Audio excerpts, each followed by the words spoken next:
going back in time with Jenn today. Several years ago, ASaP recorded videos of educators using pyramid model practices in their rooms. These practices support the social and emotional development of children and their inclusion. So we use these videos in our training workshops and for reflective practice.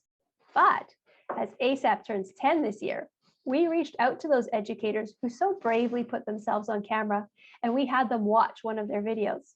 Now I'm talking with these educators about what they remember, what they learned, and how ASaP still influences their practice with children today. Let's go meet Jenn. So you were an educator with ASaP several years ago. Do you happen to remember whenabouts that was? I do. I wrote it down. It was nice. in 2013 to 2016-ish, I think.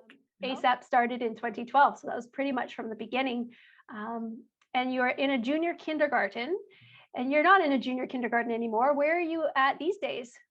I'm not. After junior kindergarten, I spent a year in kindergarten, a year in grade 3, grade 4, and I'm back in grade 3 now. You've been all over the place. Yeah. So grade 3, that's so double the age of the children that we'll see in this video in just a second. Oh, let's get to it. Let's watch this short video clip. It's such a sweet moment. I'm looking forward to it. And then we'll chat a bit. I want to ask you some questions about what you remember. Are you working on a picture for Mom or Dad, Rihanna? I'm working on a picture with my mom. Oh, that's really thoughtful. That'll brighten her day when she sees something so beautiful. Sometimes a picture lets somebody know that you're thinking of them. Do you want to see a picture? I think that's a nice idea. Maybe I'll do a picture for my mommy too. My mommy has been on vacation for a long time, so I'm feeling like I'm missing her too. Me and my mommy and my papa had a hospital a long time ago, and when we just got back from Baba and Papa, then my papa had a heart attack. I remember that. That can be like very scary, hey? Is he feeling better now? He's feeling like I remember you said that the doctors helped him. yeah. They helped to fix his heart. Yeah, they took some blood out of him, but they sent him asleep. Right, so that he didn't feel that. Well, I'm glad Papa is feeling better. Your Papa is a very nice man. I remember when he came to school to play with us. Yeah. Do you remember that day? That was pretty special. Such a sweet clip. So I have to ask, what are your first thoughts as you rewatch this video? Well, I immediately remembered the little person in the clip. I'm sure she's probably in about grade 3 now, so it's kind of funny to think like that time has passed. Mostly I remember for her like how important the people in her life were and the relationships were for her. So it doesn't surprise me that the moment that was captured was us talking about the people that she loved. I think one of the reasons the video touches me is that it's just such a pure, and you can see it in the title of the video, is that it's such a pure moment of empathy. And I don't know if that was, like, you don't look like you were caught off guard. Like you said, it seemed like kind of a regular topic of conversation for her. She was somebody who, and I think any early childhood educator will like relate to this, those morning drop-offs in early childhood, like in early education, I just are hard. And so for kids who struggle with like saying goodbye to mom and dad when at drop off or whoever, that was almost every day for her. And so she was somebody who like I really connected with. And it was really important for her to see that I had a relationship, like not just with her, but with mom. And so every morning when she would come, her and mom and I would talk. And actually I'm remembering now, I had written like a little social story with her, and it was something she actually started where she would actually pass something between mom and I every day. So she would bring like a leaf from home to give to me. And then at school, we would find something or make something for mom that she would bring to her. And it started off totally informal, but then I kind of recognized it was like this little token that like whichever one of us she was with, she was also still thinking about the other one. And so recognizing how important her family was to her and that talking about that was what made her feel so comfortable at school. I definitely had like the whole map of her family tree So any celebration days too, like she would bring in absolutely anyone in her family that would come. And so we had actually met her papa at some point, I think in the fall. And so when he had gotten sick, like I knew him, and she knew that we had met and we had played. And so it was something that I think was just nice for her to know that someone kind of understood or knew the great person that she was talking about and worried about. So yeah, it really speaks to the power of that relationship with families, so that you are able to be there in those moments of care and concern. Yeah. yeah, absolutely. And that Yeah. feeling, like I think when kids are missing someone, it's such an intangible thing to help them with. Like, and one of the biggest things you could do is just honor that it's okay to miss somebody, and that like they're in your heart, and how can you make someone feel not even better, but just understood. Yeah, but you never made a statement like, oh, he's okay now, or I know he's better now. You really looked at her perspective, right? You're like, is he feeling better? Because I know my tendency would be to be like, yeah, I remember that, but he's all good now, right? And to try and move on from the uncomfortable feeling. I don't know if you recall if those were like moments of tension for you, trying to not to do the same thing, or if that's a foreign concept, if you're just so beautifully empathic with every child. I don't know, how does that sit with you when you're in those moments? I do think that's something that I became more conscious of, like through working with grit, and like the difference between like trying to placate an emotion or honor and kind of just sit with it. Like, and even though I'm teaching older kids now, it's something that I still consciously think of now. Like, it's okay to just feel sad. Yeah. And like have a think about it, or have a talk about what you're feeling. And she was also so like eloquent in her ability to describe what she was feeling. Yeah. That really my only job was to kind of just listen, which I can do. That leads quite nicely to something else I wanted to ask.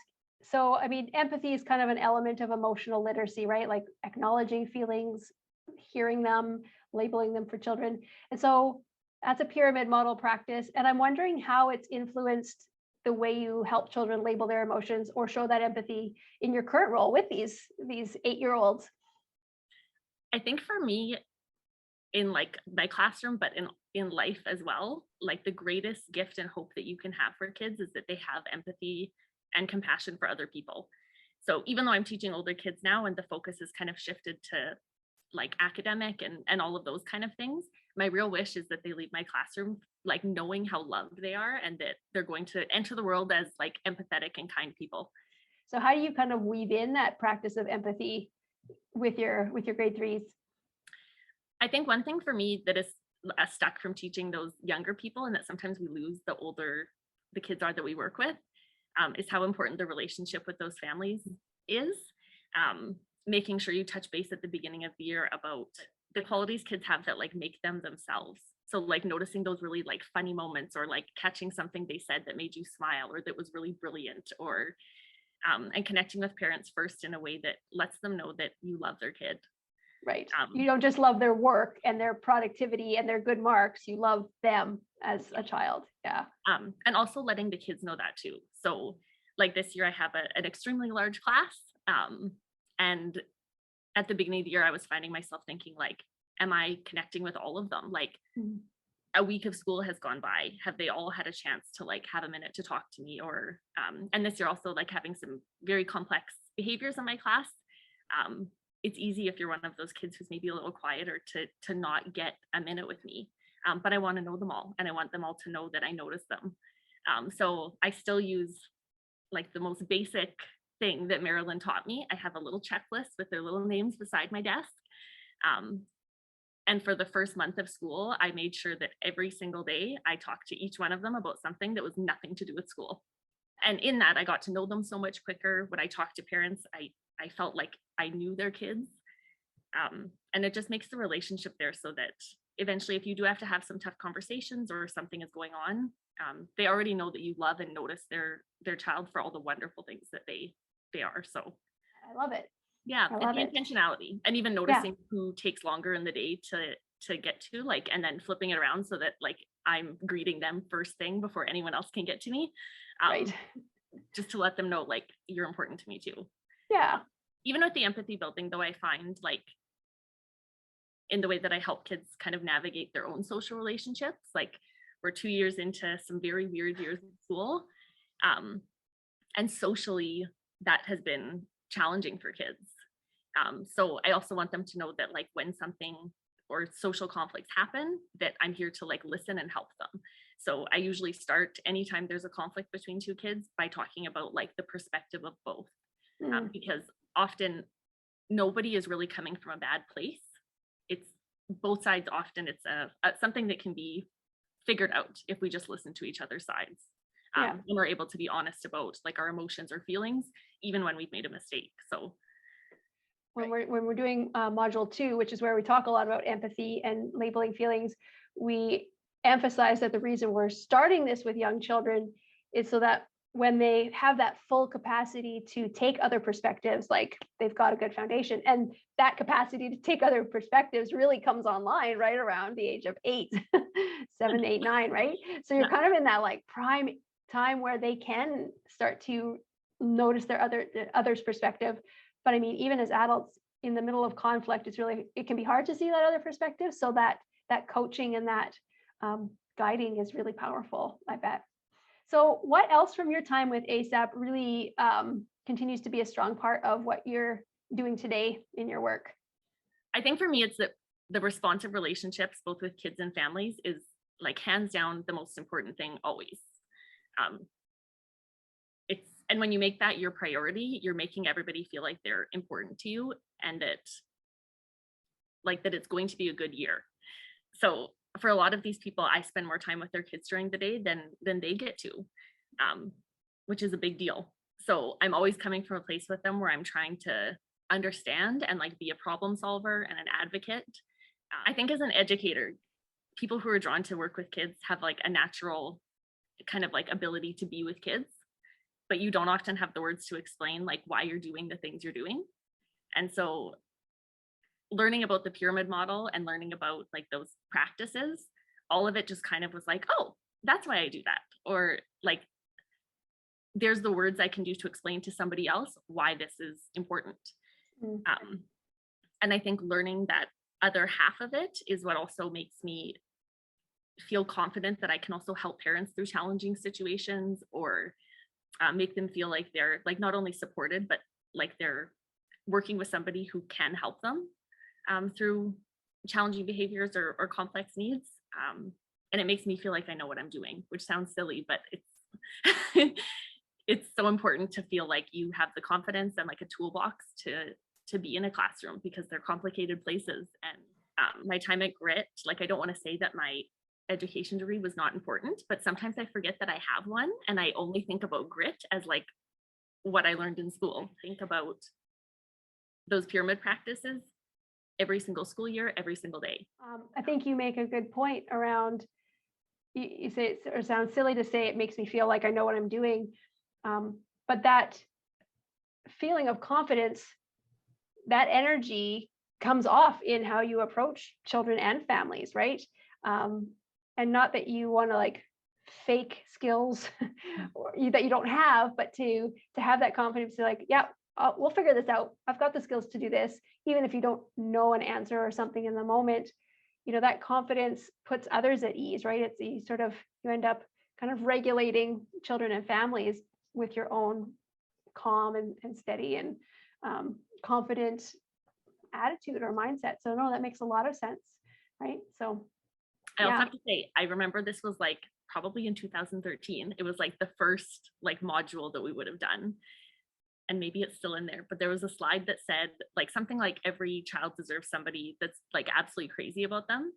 And it's something that I think of absolutely all the time, especially when I have kids come into my classroom that do have challenging behaviors, because those are the kids that maybe haven't been in an environment always where someone is crazy about them. And I make it like my personal mission to be that person. But I just think of that all the time, because I think like how beautiful that is, and the difference that it makes when somebody feels like you're crazy about them, whether it's big or little. Yeah.